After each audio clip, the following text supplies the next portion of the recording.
Hi, everyone. We have trance medium Spencer David here. Spencer's going to chat with us today, or with me, about developing trance for those of you who want to learn more, have more knowledge on your development, learning through Spencer. And he's going to also talk about himself a little bit and his book. He has a book, Expression of Consciousness. Can you put it up? I can. There you go. Yeah. And it's on his website, or you can get it on e-book. He's also Yeah. in the works of writing another book. And my experience with Spencer so far has been that he's an amazing trance medium. He does readings in trance. Am I correct? Yeah, that's a new thing that they've started getting me to do. Yeah. I've seen your demonstration. I personally think you're amazing. And he has joined my Friday Circle, which we are really happy about. So I'm going to ask you a couple questions, but first I want to ask you, why did you choose trance, or did trance choose you? I can't answer that question. I don't know at the minute. I've been involved in spiritualism and mediumship for 20 years. That's when my path started.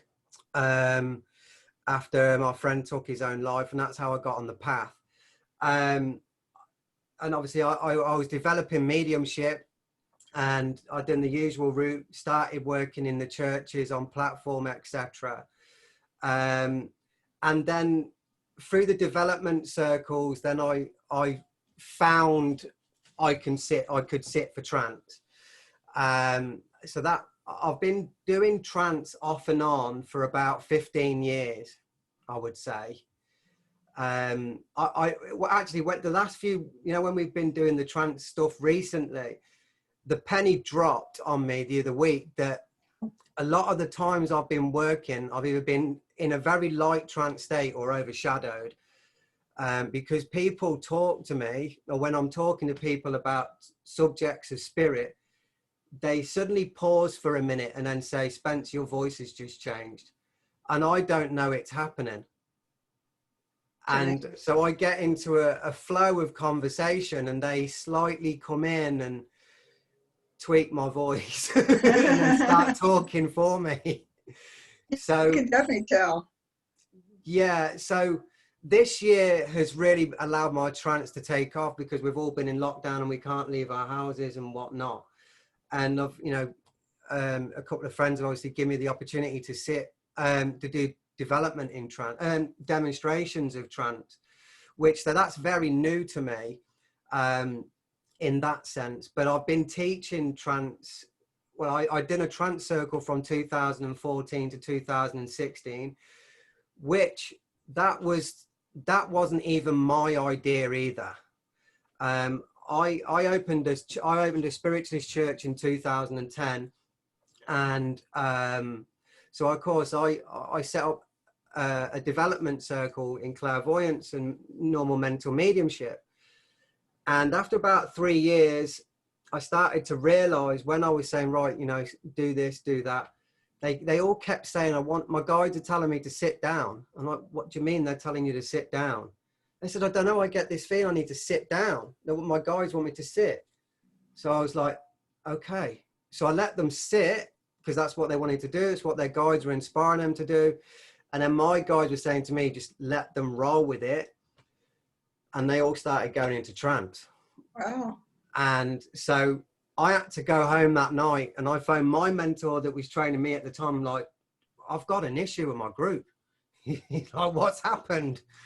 I said, they're all going into trance. No, it's not a trance circle. And my guide, my mentor said, there's been a shift in the energy, and you best blend with it and go with it. So yeah, that's how I ended up starting running a trance circle. I was just looking at my audio warning, so I might have an audio warning here for a minute. I hope not. We'll see. That's an amazing story. So when you first went into trance, what did it feel like? I mean, when you first, and a lot of people ask me this question, because they try, especially new developers, they want to know, am I feeling spirit when I blend with spirit? What's this pressure on my head that I'm feeling? The pressure that's on my body. some people feel like they can't move, which we know they can, but mentally you think you can't, but you can. So what was your first feeling? My first trance experience was really strange because I was in a development circle at the time with my mentor, and we had a bit of a rough night on the way there. Someone threw a stone from Mum's car window, and it was Oh, mayhem on the way there. So I was all uptight getting to the group. And, you know, the teacher had a good chat. He's like, look, just relax. It's all done and dusted. Forget about it, you know. So I had to move on from it. And we'd done some meditation. And then he was coming around the group and he was picking on us. And I happened to be one that he picked on. And he said, call your guide in. He says, I'm going to get some of you to sit for trance for 10 minutes. And I was like, I can't do that today. Not what's just happened tonight. I'm too vexed. He's like, your guide's already behind you. He's ready. You just need to get you ready. So I went with the plunge. And what happened was he sat us in the middle of the circle. And I remember that was me and another friend who's another experienced medium. And she'd never sat for trance before either. And we sort of looked at each other as like, what are we doing here? What we feel like guinea pigs right now, like 30 people looking at us in the circle. And he said, right, go into trance. And to be honest, I remember nothing of that experience. I just remember putting my head down and closing my eyes and then coming back 10 minutes later, looking around the room with a lot of confusion on my face. I didn't even remember me moving from the original seat where I was to be put into the center of the circle, which obviously I consciously moved myself to do it. But there's like this void of memory. I don't remember what happened. And, you know, when I look and I was looking around the room really confused, and the mentor said, that's trance. And I turned to the person that was sitting next to me and I went, what happened? He went, some native Indian has just spoke through you. Or Native American, rather. He don't like the term Indian. So yeah, my Native American running deer, who's my main helper. And so it took off from there. The early stages, I didn't like it.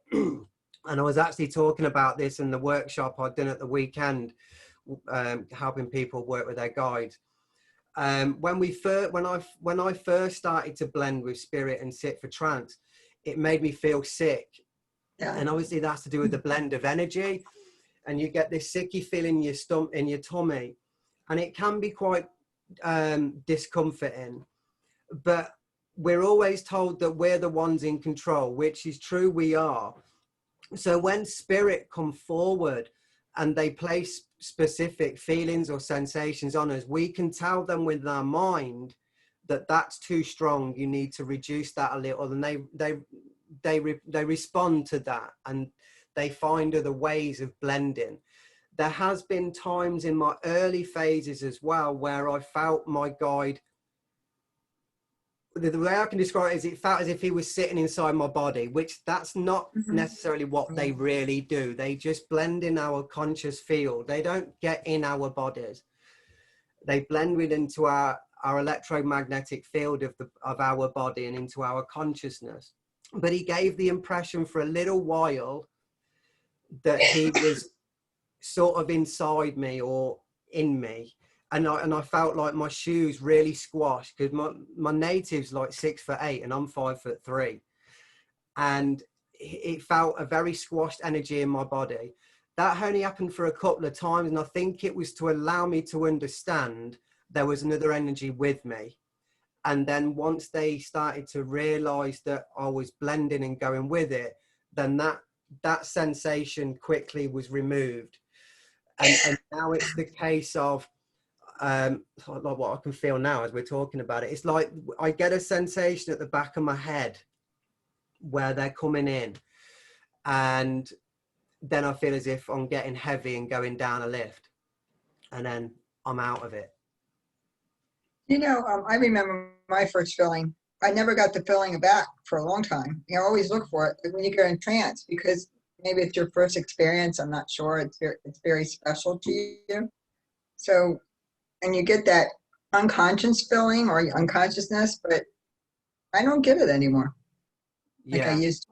I'm always aware somewhat Yeah. of that I'm in trance and that I'm speaking. I might not hear all the words or whatever. Do you feel that? Do you get the same thing? Yeah, I am conscious, as they say, in a sense that I hear what I'm saying, I hear what you say to me, but I have no control of my reply. Yes, yes. That's a great way of explaining it. That's why I like these interviews. Everybody has a different And, explanation. and and that's why at the start it's always a nuisance for me going into trance, because obviously when I'm blending, I'm saying to them, I still know I'm here. I still know I'm here. And they just like, just shut up a minute and just go quiet, you know. And then when at the start, I always hear a word, like whether it's welcome or whatever it is, I hear a constant phrase that they want me to say at the beginning, or I hear some sentences at the start, which allows me to speak those what I hear, and then they get into a flow. And I think as those words I'm saying, then they are able to pull me further away. Like you transition into it. Yeah, because That's I'm an awkward one. I like to sort of be in control and know what's going on, and that's, you can't allow that to happen when you're doing trance, because you've got to fully surrender and trust. yeah. I always try to fully surrender, and I've just recently learned how to because somebody in our Friday circle this Friday, it's explained to me in every way, but every way is the same way. But the way she explained it, the light bulb went off, and I did it, and I was like, wow. So I can't wait to be in trance and circle with you this Friday. So Yeah. I can, yeah. So what do you think about, or what is your feeling about getting to know our guides? And when I say that, I mean, there are certain energies. Some people that I ask, which guide was it that was speaking to you this evening, or when I'm, observing circle, they don't know. Okay. So Well,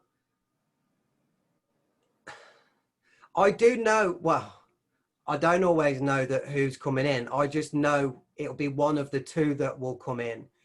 I am very strict with my team, and I sort of lay down the law with them.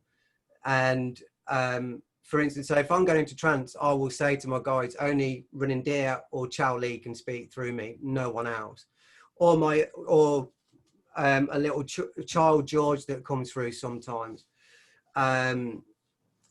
So I put the order in of who can come forward, but I don't always know who's necessarily going to come forward. But I'm starting to learn just recently, because when we done that little demo on October the 1st, and I was saying to you, it will most likely be Chow Lee that will speak my Mandarin, and Running Deer didn't. Running Deer come through instead. And I should have noticed, because when Chow Lee comes through me, he's only tiny. As far as I understand, Chow Lee's 4'8". I don't know really anything about the personal lives of my guides. That element I don't really find important to me personally. As long as I know their energy, that's enough. That's enough for me, because I've learned to work with them. So if I go into trance with Chow Lee, I sort of shrink in my chair, and my head dips really low. Then he brings me back up. What I found with the native Running Deer, he keeps me very upright, and I go very serious and stern, and I go very hot from behind. That's new. And I think they're doing that now, so I can distinguish which guides are going to come through in trance. But to a degree, yeah, you do need to know who your guides are and who's working with you, because not every spirit in the spirit world has a pure intention. So you have to make sure you are working with good intent, and those that you are working with also have good intent. Wouldn't you agree? When I say get to know you guys, I don't mean the history. I guess I should define that question a little bit better. But when you get to, when you said you knew it was Chow coming through, or you knew it was running deer. Yeah. So when you have an observer in circle, it's really nice for them to know who, like after a period of time of observing you, won't even have to ask you if that was running deer or if it was Yeah. Charlie. Yeah. Yeah. Yeah, So with running deer, I feel much bigger. So, because his energy is a lot larger than Chow Lee, because that running deer's appearance is about 6'8", and Chow Lee's 4'8", 4'7", 4'8". So I can feel the difference in energy that way. Like running deer feels very large and very strong, and Chow Lee feels obviously a much shorter energy. And Chow Lee's a much gentle energy as well. He's very placid. I mean, both my guides speak about unconditional love and compassion, but the delivery is totally different. Chow Lee has a little bit of wit, and he likes to show a little bit of humor when he's in trance with me. What I've started to find lately, well, the last couple of years, when I go in trance with Chow Lee, when I do workshops and so on, and I sit for like the last half an hour and the group can speak to my guides. Chow Lee's funny line that he likes to use on people is when people say, "Can I ask you a question?" He will say, "Yes, of course, but I may not give you the answer you want." Something like that, he says, and then he laughs. He has a little chuckle to himself because he finds that humorous, but he comes with a lot of wisdom, you know. So they are very different souls, and they act very differently. exactly, that's how I think it's nice. They definitely have different personalities. I love the personalities. When we watch trance, I really study the personalities, and they make me chuckle, you know, because there is some amazing trance mediums out there at the moment, and you know, and I love watching them, how they work differently and how their guides express through the medium. And I don't know, it still amazes me. Every time I watch trance, I still watch my mouth open at times, even though I do trance myself. It is all amazing. It never stops. The amazement never stops. Absolutely. Especially, yeah. So what's your feeling about levels of trance?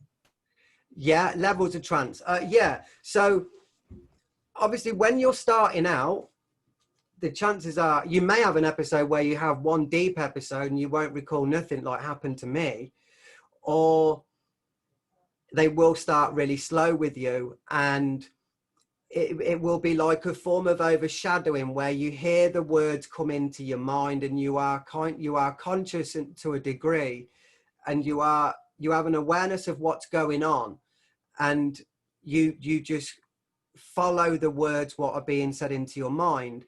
Then over time you go into deeper states, but we're not always going to go into a deep state all the time.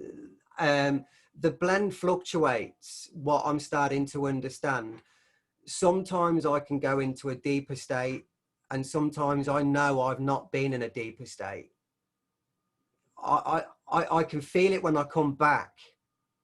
If obviously if you've gone into a much deeper state, when I come back, I find I'm a lot more disorientated.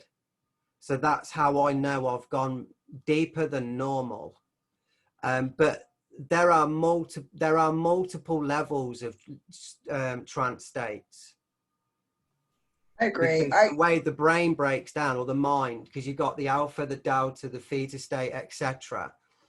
And you can go into different levels of trance.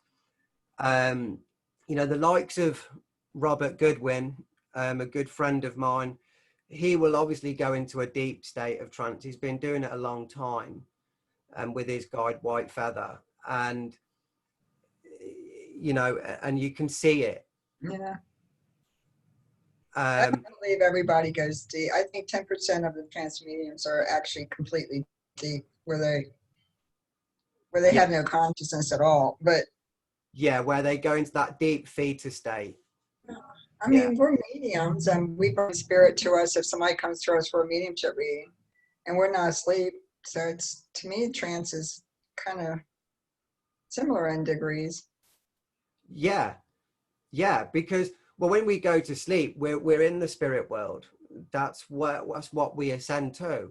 We our consciousness moves through the veil of this world and the next. So when we dream, what we are experiencing is what we're doing in the spirit world, or in that point of realm where we are. That when we're in our dream state, that's our authentic soul self. It's not the mind creating a reality. That reality is already being created. Yeah, I noticed your book talks as says it speaks about the spirit world, which is why I'm interested in it. All of us want to know about it. So I'm anxious to get your book. Everybody else should get it too. Do you feel trance is just for philosophy? No, no.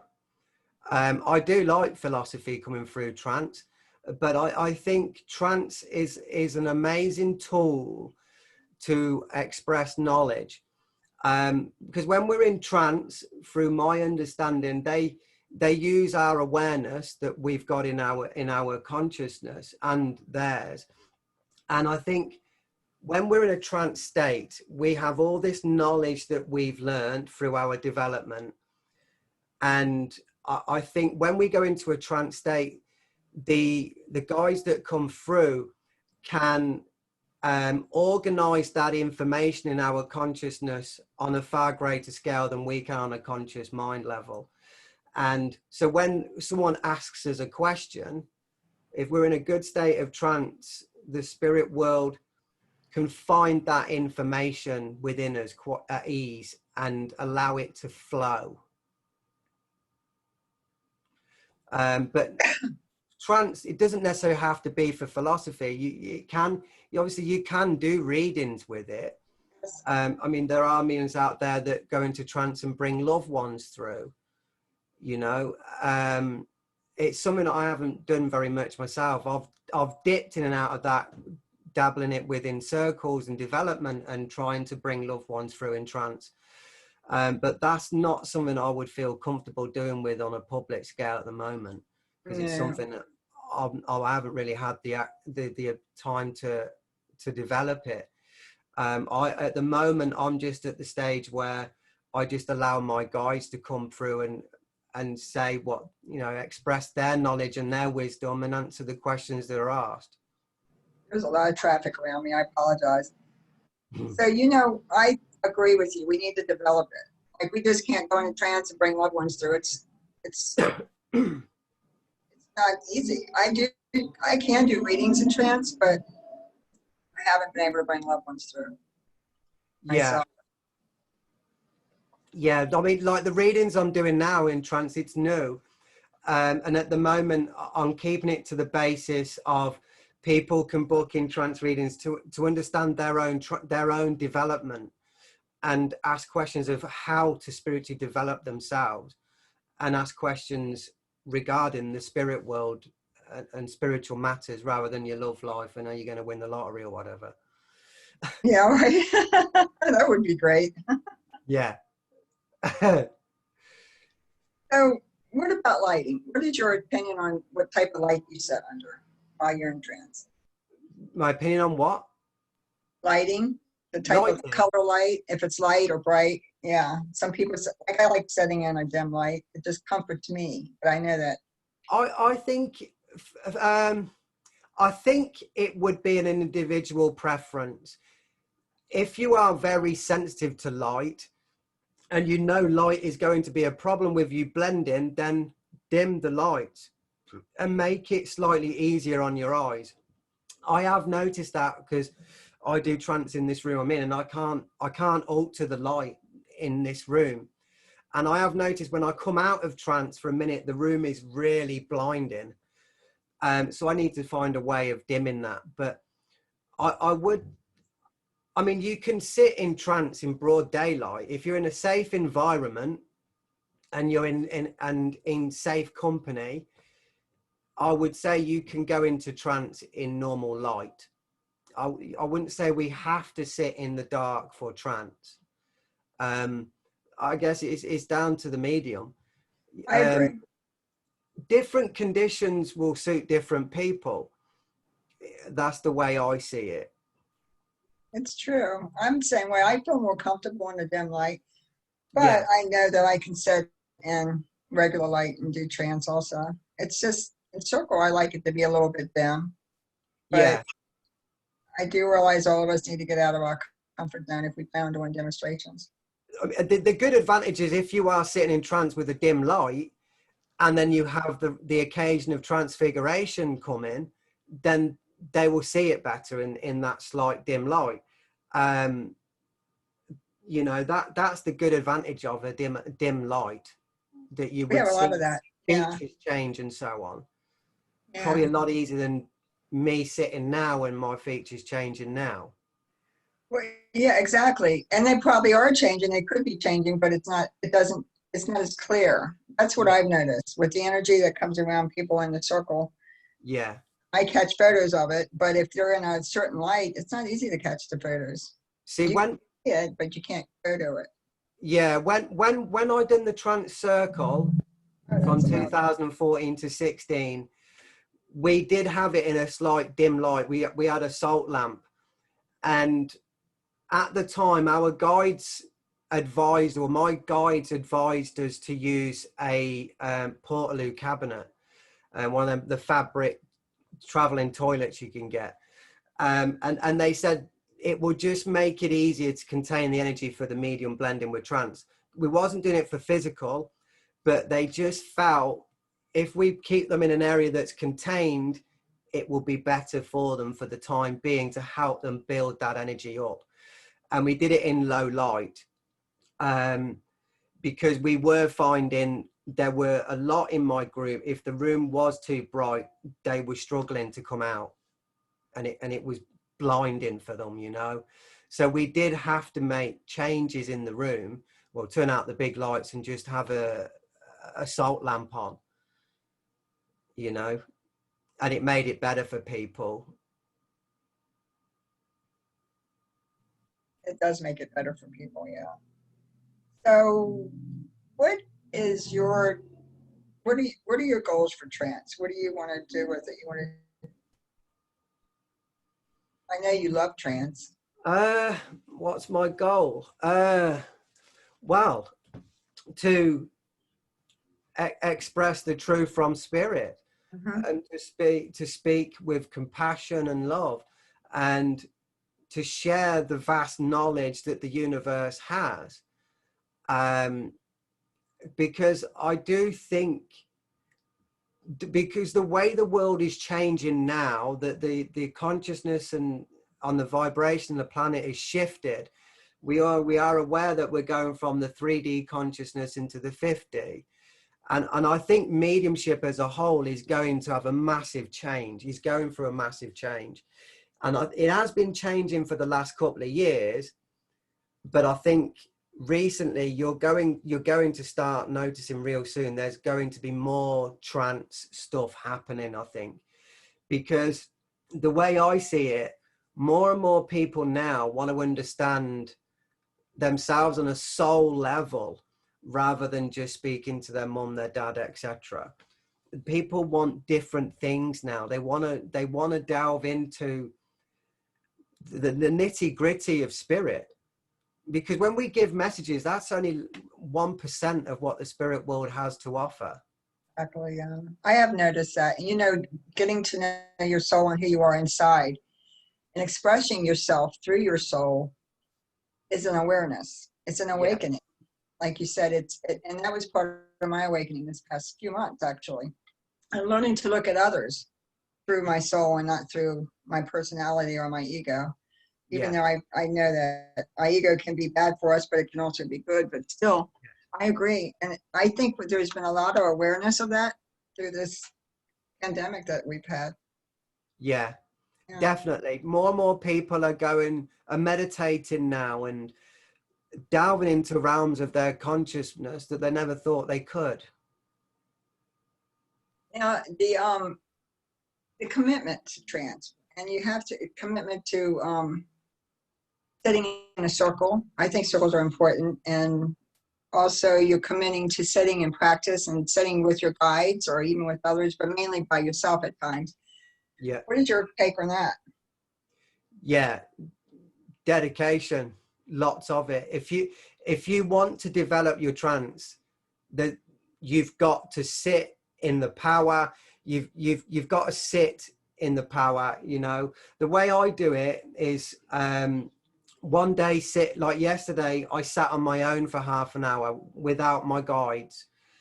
So I sat in my own power, so you understand your own energy. And then on other days blend with your guides.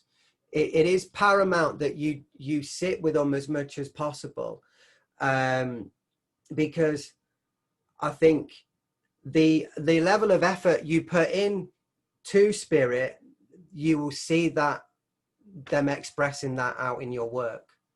So You true. know, I've been involved in mediumship for 20 years, and I've worked churches and stuff, and obviously I go and support mediums and ran my own center for like 8 years, and I know who's prepared and I know who hasn't. Mm. I know who's come from their house, got into the church and gone straight on rostrum and tried to do a service, to someone who's took half an hour out of their time to blend with spirit. You can spot it. And if you're not going to put in the time to blend, how do you expect the spirit world to put in the same a mass dedication to you if you're not dedicated yourself? I agree about that. That's what I say. Dedication, dedication. You've got to be dedicated. Even if you don't have time every day, there's a lot of working people that work hard and they don't have time to sit. You find the time. Yeah. You know, I Yeah. mean, I'm not being critical. I don't mean to sound that way, but you can find time, even if it's a few days a week. You know? Yeah.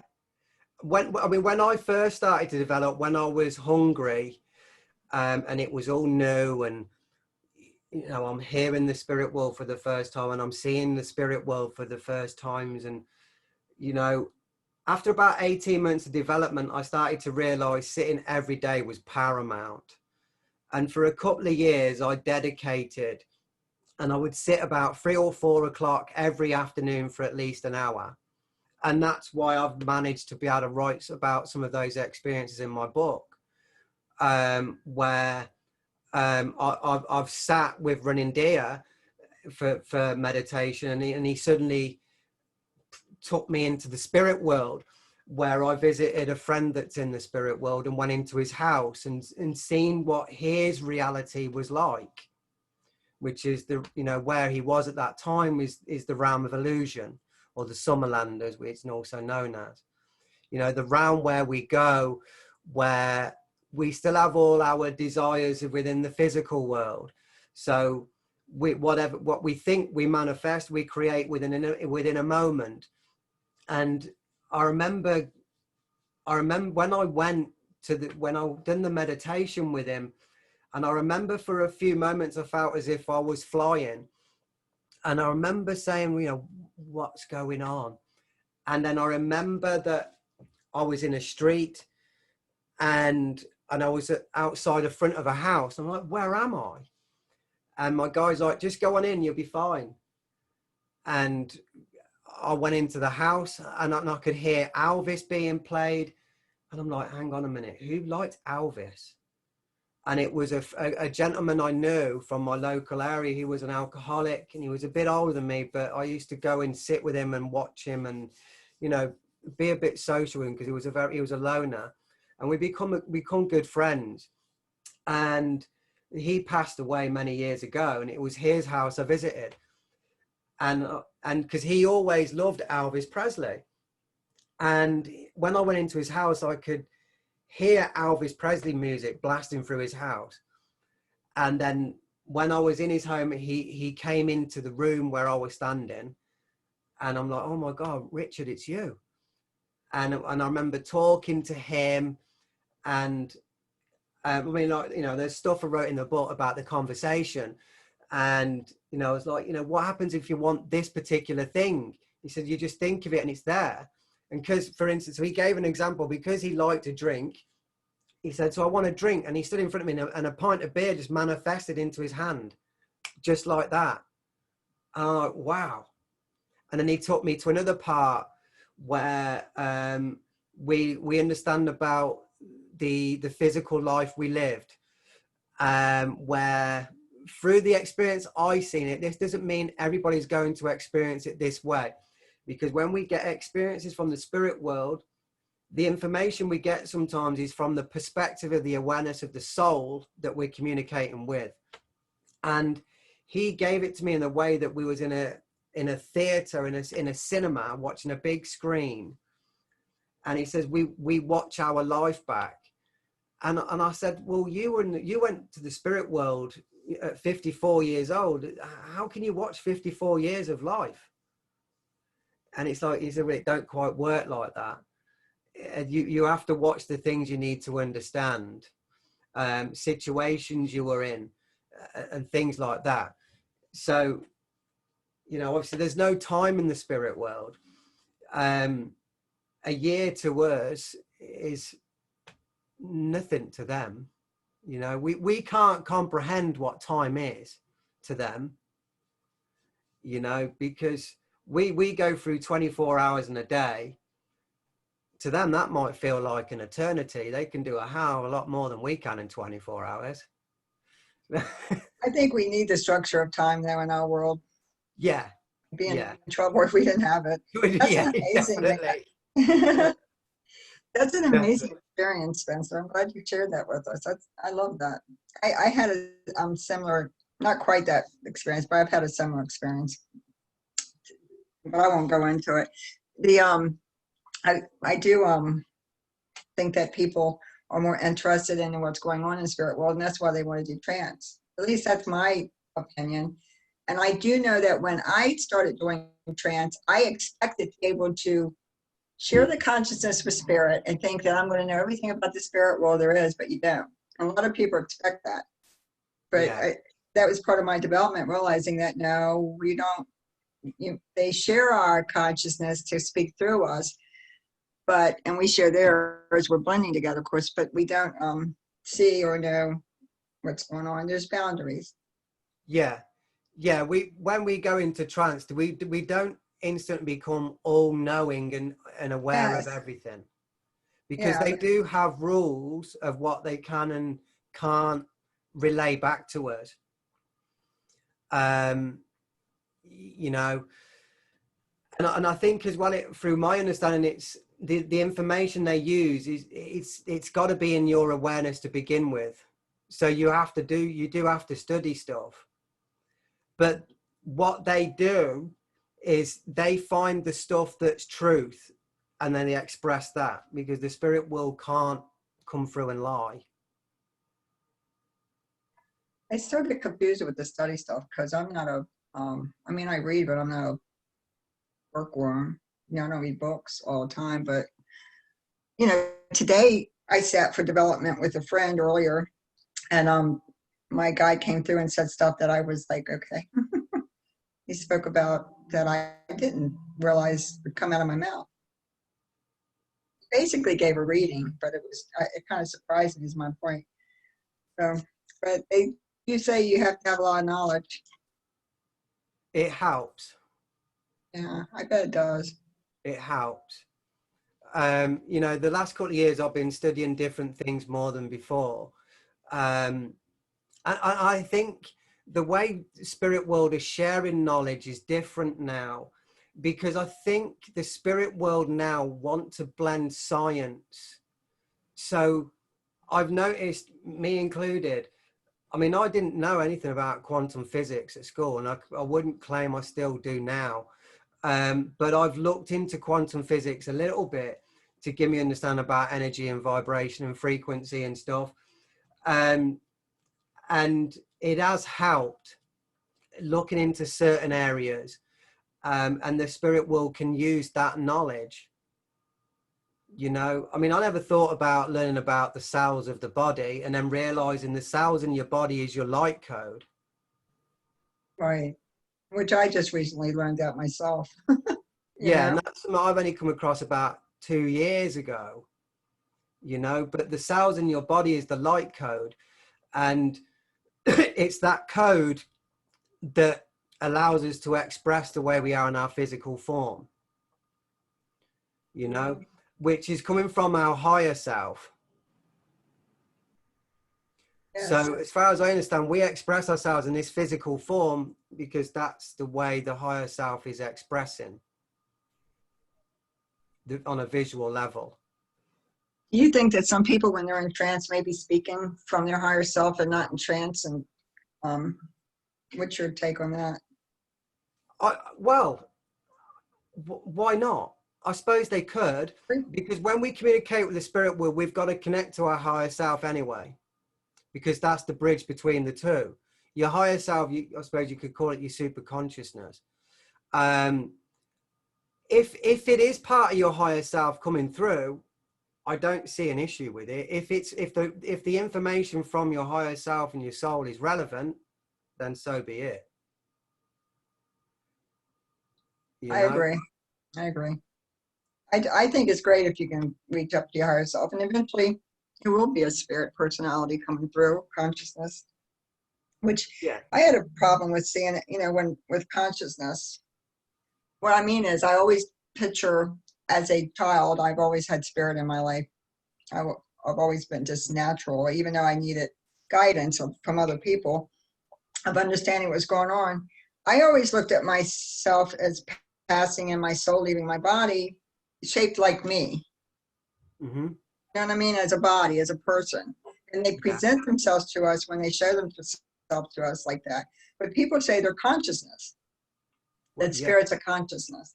Yeah. But how would you describe it?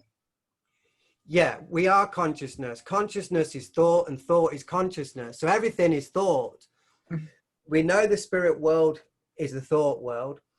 When we see spirit, if we see spirit, our loved one, through clairvoyance, we obviously see them appear how they looked on the earth.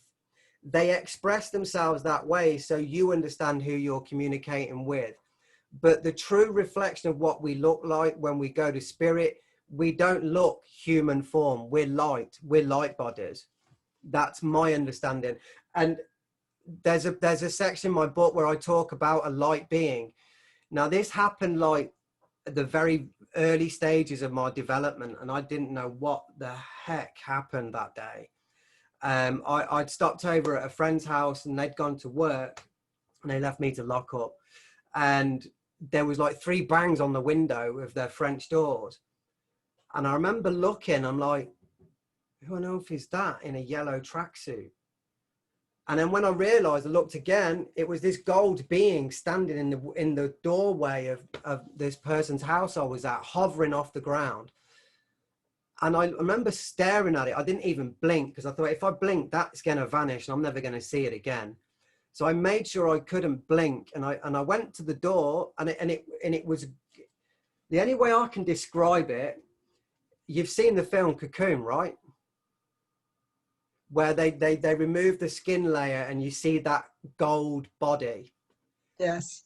Weirdly as it sounds, that's exactly how I saw the spirit world that day. And that doesn't sound weird. I know, but people might think, wow, well, you might have seen that because you saw Cocoon. Well, I saw Cocoon when I was a child. I had that experience when I was about 22.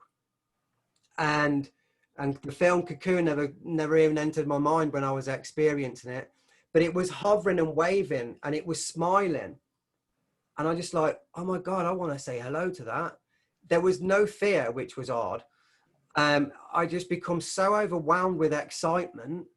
I was like, wow, there's a gold being in the garden. I've got to go and talk to it. What do they want? And I remember going to the door to open the French doors, and it floated backwards. So I opened the door, and I was thinking, oh, it may come in and start talking. No, it didn't. It floated past the side of the house where I was, but the legs and arms were moving like as if they were running. And I found that little bit quite amusing as it moved off, and it was moving as if a human would run, but it was like 10 inches off the floor. Wow. And then it went round the side of the house, and I ran to the corner of the house to look. Gone. Weren't even there no more. And I remember going in the house, and I sat down, scratching my head, really confused. And I remember saying to myself, what on earth was that? And when it kept saying, it's the spirit world. And I'm like, no, it's not. No. And he's like, it's spirit. It's the spirit world. You've had a glimpse of what the spirit world is like. And I was like, no. And I was like, none of it. I didn't know what I thought I saw, but what he was saying, it wasn't registering. Obviously, that's the ego in the mind, not accepting the reality you're looking at. So true. It happened on a Monday, and I used to sit in an open circle on a Monday afternoon, and it happened up Monday morning.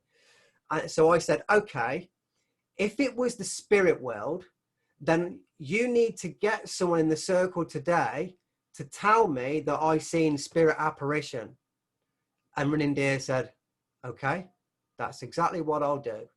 So I went to circle, and I made sure I spoke to no one because I know, and we all do it, we have conversations with the people we know in the circle, and sometimes we use that information we're told to give on a message, which is a bit naughty.